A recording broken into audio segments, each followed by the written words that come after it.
Hello అందరికీ. ఇవాల్టి recipe వచ్చేసి చుక్కకూర పచ్చడి. దానికోసం కడాయిలో 10 నుంచి 12 ఎండుమిర్చి వేయించుకోవాలి. ఇప్పుడు ఎండుమిర్చి వేయించుకొని పక్కకు తీసుకున్న తర్వాత ఇందులోకి ఒక 2 స్పూన్ల నువ్వుల్ని వేయించుకోవాలి. నువ్వులు చిటపట్లాడి వేగిపోయిన తర్వాత ఒక ప్లేట్లోకి తీసేసుకొని ఇప్పుడు ఇందులో కొంచెం ఆయిల్ వేసుకొని జీలకర్ర చిటపట్లాడిన తర్వాత మనం నీట్గా వాష్ చేసి కట్ చేసుకున్న చుక్కకూరని వేసుకోవాలి. నేను ఇక్కడైతే చిన్నవి 3 కట్టలు తీసుకున్నానండి.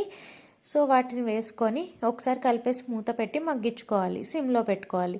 సిమ్లో పెట్టుకున్నప్పుడు ఇలా నీరు అనేది వదులుతుందండి.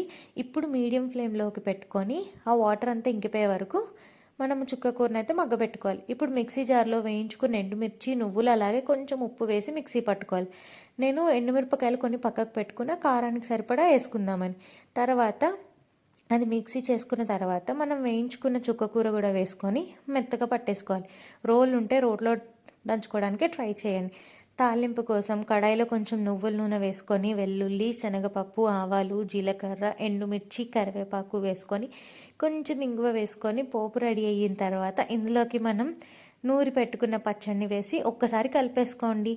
అంతే, టేస్టీగా ఉండే చుక్కకూర పచ్చడి రెడీ.